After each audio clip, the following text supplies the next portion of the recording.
जय हिंद। आप सभी का फिर से स्वागत है फोर क्रिएटिव स्टडीज के एक नए एपिसोड में। आज के इस एपिसोड में हम लोग देखने वाले हैं BHDLA 137 के यूनिट नंबर 4 चैप्टर नंबर 4 आज के सेशन में देखेंगे। इससे पहले हम लोग देख चुके हैं यूनिट 1 से 3 तक। ठीक है, देखिए आज के सेशन में हम लोग यूनिट 4 को देखेंगे, जिसमें कहा जाता है संप्रेषण के विविध रूप।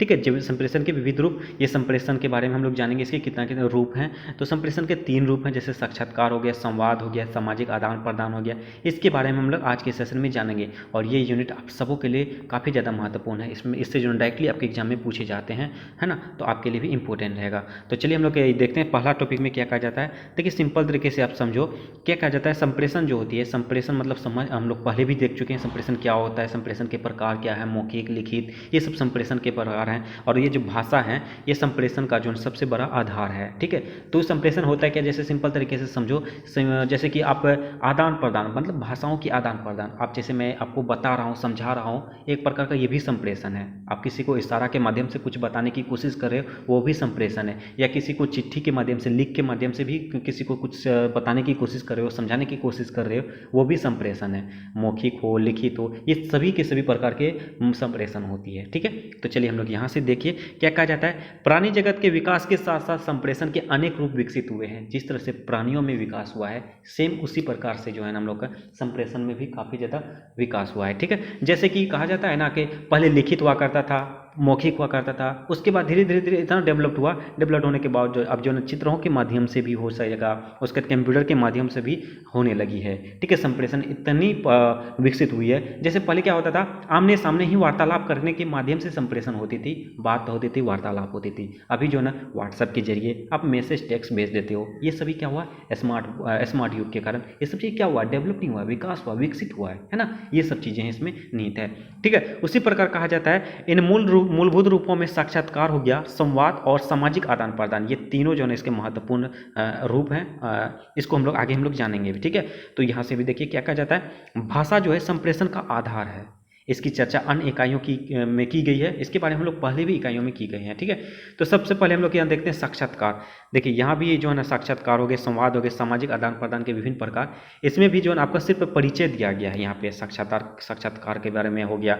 कहा जाता है संप्रेषण के इन रूपों की विस्तृत चर्चा तो इकाई के अगले भागों में की जाएगी। मतलब ये कहा जा रहा है ये साक्षात्कार के बारे में जो यहाँ पे आप सब साक्षात्कार देख रहे हो, उसके सेकंड में संवाद हो गया, सामाजिक आदान प्रदान, ये अपना देखिए अगला टॉपिक में वही दिया गया है। यहाँ पे देखते हैं साक्षात्कार, इसमें फुल डिटेल्स के साथ दिया गया है। ठीक है, यहाँ पे सिर्फ आपको झलक दिया गया है, वो भी हम लोग देख लेते हैं, है ना। अगर आपको शॉर्ट में पूछा जाए तो आप इतना में सफिशिएंट कर सकते हो। ओके, क्या कहा जाता है, साक्षात्कार दो या दो से अधिक व्यक्तियों के बीच किसी विशेष संदर्भ में होने वाला वार्तालाप है। मतलब यही कहा जाता है, जैसे कि आप दो दोस्त हो, दो दोस्त आपस में बात कर रहे हो, वार्तालाप कर रहे हो, कोई टॉपिक्स पर चर्चा कर रहे हो, तो आप वो साक्षात्कार कर रहे हो आप। और ये जैसे कि एग्जांपल के तौर पर आप समझ जाओ, जैसे कि आप इंटरव्यू जो दे रहे हो, है ना, साक्षात्कार दे रहे हो, तो उसमें जो ना आपसे जो ना वार्तालाप हो रही है, आपसे प्रश्न पूछे जाते हैं, तो वो भी एक साक्षात्कार हो गया। ठीक है, जैसे साक्षात्कार विशुद्ध व्यावसायिक भी हो सकता है, पूरी तरह से निजी एवं घरेलू भी, या नौकरी किससे संबंधित भी हो सकता है, ये सभी साक्षात्कार हो सकता है। राजनीतिक से भी संबंधित हो सकता है ना। तो इसमें दो या कम से कम दो व्यक्तियों का जो ना शामिल होना होता है, इसमें साक्षात्कार होता है, यानी आपस में वार्तालाप। आप अकेले बात नहीं कर सकते हो ना, कम से कम दो व्यक्ति तो होना ही चाहिए, कम से कम दो व्यक्ति। आप इंटरव्यू ही मान के चलो लेगा, तो आप इंटरव्यू कैसे दोगे, अकेले तो नहीं दे पाओगे, कोई तो क्वेश्चन पूछेगा ही, नौकरी ही करोगे तो कोई तो सवाल करेगा ही। तो वही प्रकार के साक्षात्कार हैं। इसके बारे में हम लोग आगे जानेंगे फुली डिटेल्स के साथ। ठीक है, उसी प्रकार संवाद में क्या होता है, साक्षात्कार के समान संवाद का भी एक मानव जीवन में व्यापक स्थान है। जिस तरह से साक्षात्कार हमारे लिए अभी देखें, उसी प्रकार संवाद भी जो है ना हमारे जीवन के लिए एक महत्वपूर्ण व्यापक स्थान ग्रहण करता है। ठीक है, व्यवहारिक जीवन से लेकर साहित्यिक विधाओं तक संवाद के कई रूप उभर कर सामने आते हैं। उससे संवाद का क्षेत्र बहुत व्यापक हो जाता है ना। जैसे व्यवहारिक हो या साहित्यिक हो, इन तमाम चीज़ों पर अगर संवाद का प्रयोग करते हैं तो इसका जो है ना ये काफ़ी संवाद जो है ना कई रूप में उभर कर सामने आता है, कई प्रकार में हम लोग को नज़र आते हैं। इसके बारे में हम लोग जानेंगे। ठीक है, तो इसी प्रकार का सामाजिक आदान प्रदान के प्रकार, ये सभी जो है सामाजिक आदान प्रदान के प्रकार भी जो है ना ये संप्रेषण के मुख्य रूप हैं। हम लोग इसके बारे में अभी चर्चा करते हैं, एक एक करके हम लोग करेंगे चर्चा। ठीक है, कहा जाता है सबसे पहले हम लोग साक्षात्कार के बारे में चर्चा करते हैं, उसके बाद संवाद के बारे में, उसके सामाजिक आदान प्रदान के भी चर्चा करेंगे। क्या कहा जाता है, जैसे कि भाग 4.2 में उल्लेख किया जा चुका है, साक्षात्कार आमतौर पर दो व्यक्तियों के बीच होने वाला परस्पर आदान प्रदान है, अभी चर्चा की। इसमें एक पक्ष सवाल पूछता है और दूसरा पक्ष उसका जवाब देता है, ठीक है। उसी प्रकार जाता है इसके जो 5 सिद्धांत हैं, कौन कौन? औपचारिक संप्रेषण, परस्पर संवाद और दो पक्षों का शामिल होना और गंभीर विषय और उसके बाद प्रश्नोत्तर शैली, ये 5 सिद्धांत हैं, ठीक है। अब पांचों को एक एक करके हम लोग जानेंगे, ठीक है। तो पहला सिद्धांत में कहा जाता है औपचारिक संप्रेषण। औपचारिक संप्रेषण में क्या होता है? साक्षात्कार का पहला सिद्धांत यह है कि औपचारिक संप्रेषण है। साक्षात्कार का पहला सिद्धांत क्या है? औपचारिक संप्रेषण, ठीक है।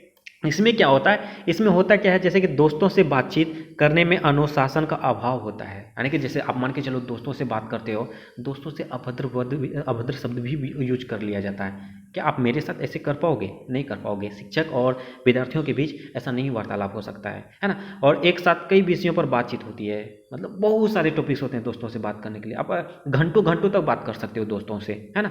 शिक्षकों से या माता पिता से उतनी लंबी बात नहीं हो सकती है, उतने विषयों पर बात नहीं हो सकती है जितना दोस्तों से हो सकती है। आप सभी सहमत हो सकते हाँ इस बातों से, है ना। उसी प्रकार जैसे खेलकूद से लेकर राजनीति हो की बातें शामिल हो सकती है, सभी के प्रकार की। आप मान के चलो कुछ पर्सनली बातें भी शेयर होती है दोस्तों से, अरे मेरे वाली हो किया ये हो, है ना, वो सब होती है। घर में भी हम अपने परिवार के सदस्यों के साथ गप्पे मारा करते हैं, परंतु साक्षात्कार में ये खुलापन नहीं होता है, ये औपचारिक होता है, ठीक है। इसके एक बांध बनाया ढांचा होता है और प्रश्नकर्ता तथा उत्तर देने वाला व्यक्ति किसी खास विषय पर बातचीत करते हैं, है ना। कोई खास विषय पर बातचीत करते हैं, दोस्तों की तरह नहीं, कुछ से कुछ मतलब होनी चाहिए, वार्तालाप तो वही होता है ना।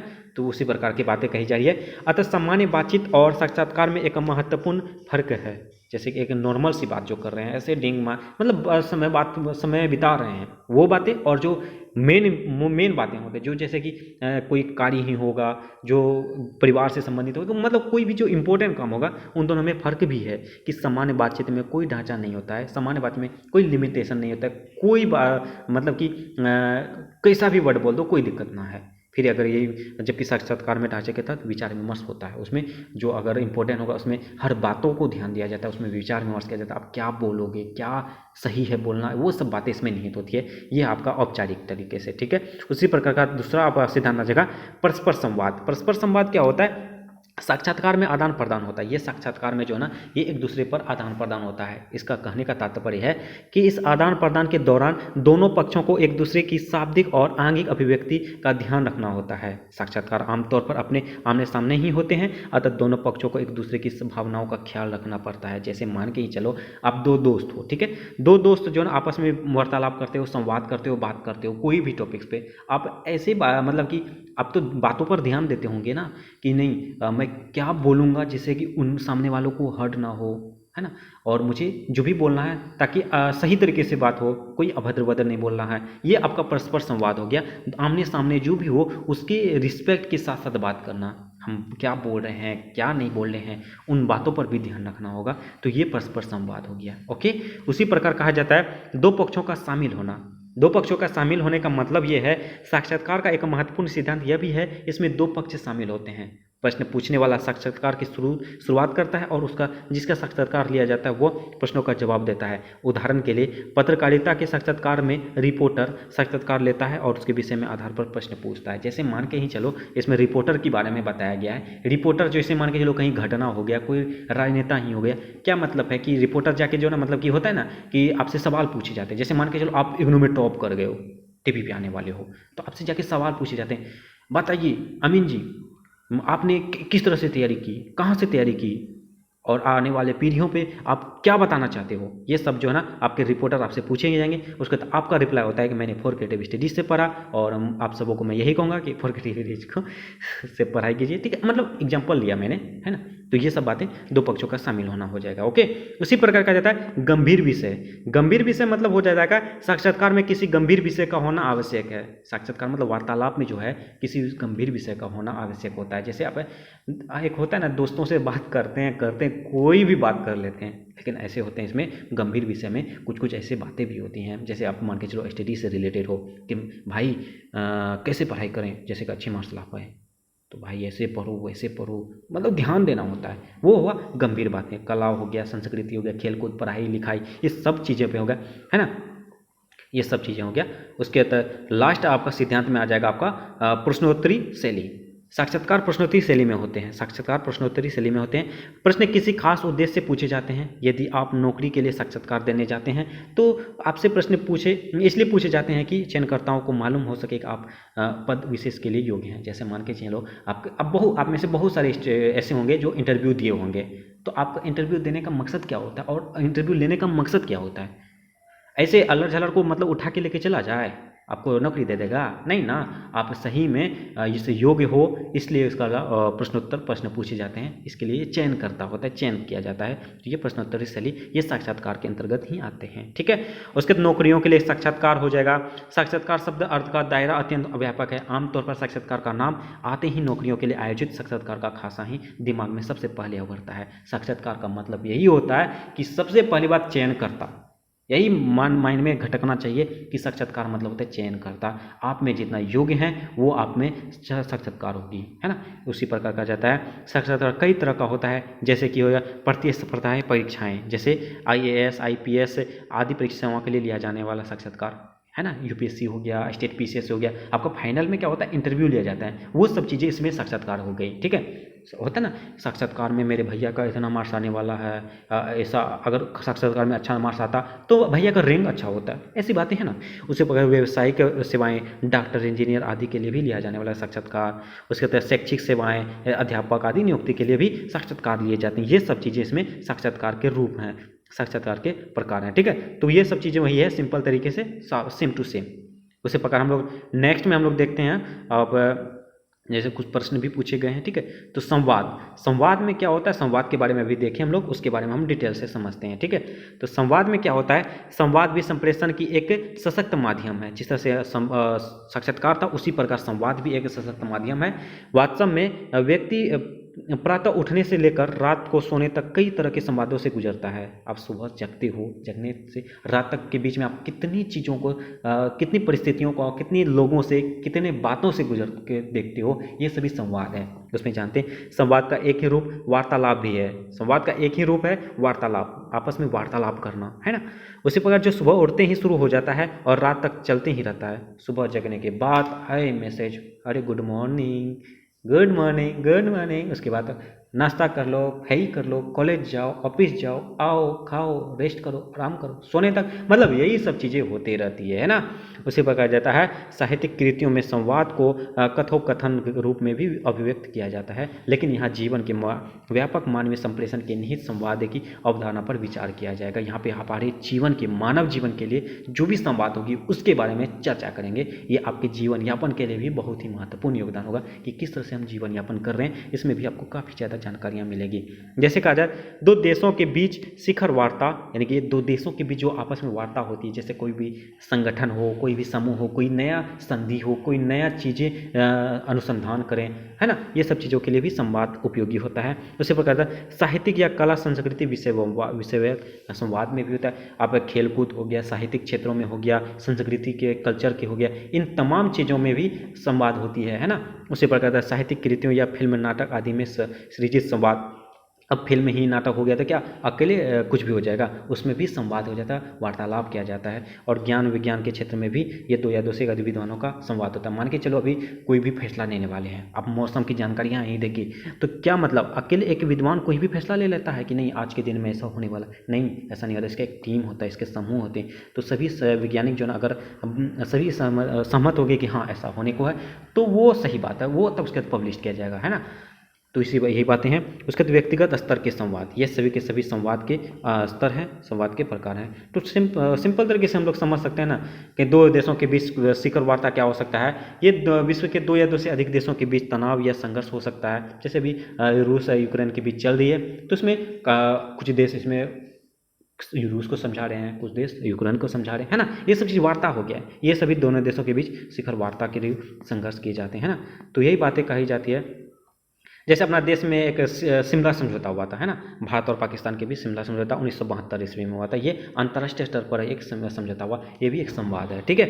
उसी प्रकार का 1971 ईस्वी में जो युद्ध हुआ था भारत और पाकिस्तान के बीच, जुल्फिकार अली भुट्टो हुआ था, और प्रधानमंत्री जो अपना श्रीमती इंदिरा गांधी के बीच इसका सिग्नेचर किया गया था, ठीक है। तो ये सब बातें हैं जो दो या दो से अधिक देशों के बीच वार्तालाप होती है, वो संवाद हैं, ठीक है। उसी प्रकार से साहित्यिक या कला संस्कृति विषयक संवाद में वही हो गया ना, जैसे कला संस्कृति के बारे में जैसे हिस्से लेंगे, भागी लेंगे, आप मान के चलो कोई भी अनेक पत्रिका हो गया, समय समय पर अनेक संविधान प्रकाशित करते रहते हैं, रेडियो पर भी बताते रहते हैं, इन संवादों का महत्व इस प्रकार पर भी बताते हैं, ठीक है। ये सब रुचि के बारे में आपको जैसे नहीं बताया कि हमारे देश भारत ने जाके फुटबॉल में अच्छा प्रदर्शन किया, सामने वाले को हराया, है ना, ये सब चीज़ें लेटेस्ट में चलते रहती है, ये सभी हम लोग के जानकारी मिलते हैं। जैसे कविता के माध्यम प्रेमचंद हो गया, जितेंद्र हो गया, ये सब जो ना बहुत ही प्रसिद्धि पाई है, ये सब चीज़ें हम लोग को संवाद के माध्यम से पता चलता है। उसी प्रकार का फिल्म नाटक आदि में भी हमें जानकारियाँ मिलती है, किसी उपन्यास के माध्यम से, कहानियाँ के माध्यम से, नाटकों के माध्यम से भी फिल्म या टेलीविजन के पर्दे पर इन साहित्यिक कलात्मकों का संवाद आनंद लेते हैं हम लोग। आनंद लेना भी, मनोरंजन लेना भी एक संवाद है, ठीक है। उसी प्रकार का ज्ञान विज्ञान के क्षेत्र में अभी मैंने बताया था आपको, टेलीविजन रेडियो आदि पर भी इसका प्रसारण होता है। आज का शुभ समाचार, सुबह सुबह की मौसम होने वाली है खराब, आप सभी घर पे रहें, स्वस्थ रहें, है ना, ये सब चीज़ें जो है वैज्ञानिकों के माध्यम से कराई जाती है। उसी प्रकार व्यक्तिगत स्तर के संवाद, जैसे आपका हमारी जो परिवार फैमिली में है उसके लेवल के लिए क्या करना होगा, नहीं करना होगा, पति पत्नी, प्रेमी प्रेमिका, पिता पुत्र पुत्री, मित्रों, ये सभी के बीच जो है अपना विवाह आदि पर जो विवाद होते हैं, संवाद होते हैं, बातें होते हैं कि नहीं ऐसे ऐसे करेंगे जिससे हमारा परिवार प्रोग्रेस करेगा, ये सब चीज़ें भी संवाद के अंतर्गत आएंगे, है ना। तो ये सभी है व्यक्तिगत स्तर के संवाद, है ना। तो ये सब हैं। उसके बाद देखिए ये सब क्वेश्चंस हैं, प्रश्न, संवाद की विशेषताएं बताइए, है ना, ये सब चीज़ें हैं, ठीक है। तो उसी प्रकार हम लोग अंतिम जो है आपका संप्रेषण के रूप में तीसरा पॉइंट में आपका आ जाएगा सामाजिक आदान प्रदान, ठीक है। सामाजिक आदान प्रदान में आप देखिए क्या कहा जाता है, व्हाट्सएप में मानव संप्रेषण का अन्य प्राणियों के संप्रेषण से भी भेद ही इस बात में ही मानव ने स्वयं को समाज बनाकर सभ्यताओं और संस्कृतियों के निर्माण के साथ साथ रहना सीखा है। देखिए आप सिंपल तरीके से आप समझ सकते हो ना सामाजिक आदान प्रदान का क्या होता है। जैसे कि आप पहले संप्रेषण बना और आपस में जो है ना वार्तालाप किया, वार्ता क्या, संवाद क्या, साक्षात्कार किया, उसके बाद धीरे धीरे जो है एक सभ्यता बनाई, सभ्यता के बाद आगे समाज बना, समाज के में वहाँ की कल्चर्स बताई गई, संस्कृतियाँ बताई गई और धीरे धीरे आपस में रहने लगे। आप मान के चलो आपके मोहल्ले में, गाँव में, टोला में जो है उसमें क्या होता है, कभी अकेले रहते हो नहीं ना, उसमें बहुत सारे लोग हैं और वहाँ के कल्चर्स अलग होते हैं। आप जानते होंगे बिहार के कल्चर अलग हैं, यूपी के अलग हैं, मतलब हर स्टेट के लगभग अलग होते हैं कल्चर्स। वहाँ के जो निवासी स्थान है, संप्रेषण के माध्यम से ये सब चीज़ें वहाँ की संस्कृतियों का निर्माण हुआ और वहाँ के लोगों के सीखा। जैसे आपके बच्चे जो है ना आपके जो कल्चर्स हैं उसको सीखेंगे, उसके बाद उसका प्रयोग करेंगे, है ना, ये सब चीज़ें नई नई बातों को सीखे हैं।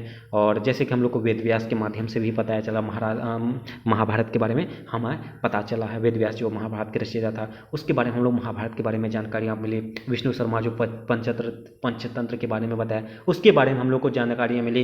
क्या हम लोग रामायण हम लोग खुद अपनी आंखों से देखे थे नहीं ना, हम लोग उसके बारे में जाने हैं, समझे हैं। ये सब चीज़ें नई नई सीख मिली है हमें, है ना, इसकी कल्चर्स के बारे में, इसकी सोसाइटी में जो निर्माण होती है उसके बारे में हमें जानकारियाँ मिली है, ठीक है। उसी प्रकार कहता है मानव के इस संचित ज्ञान की शुरुआत तो सामान्य सामाजिक आदान प्रदान से ही हुई है और आज भी मानव जीवन का अधिकांश इस सामान्य सामाजिक आदान प्रदान से ही बीतता है। जैसे अब होता है ना, आप मान के चलो आप इग्नू के ही स्टूडेंट हो, ठीक है, कोई दोस्त आपका जो है ना कोई एक सब्जेक्ट का जो है ना PDF दे दिया कि ले दोस्त, बना ले, पढ़ ले, है ना, तो होता क्या है आपके मन में उसके लिए जो ना अच्छी भावनाएं आने लगती, हाँ चलो भाई उन्होंने मदद की है, और आप भी कोशिश करते हो कि अगर कुछ वो सामने वाले मांग दे तो आप भी कोशिश करते हो कि मैं भी मदद कर दूँ।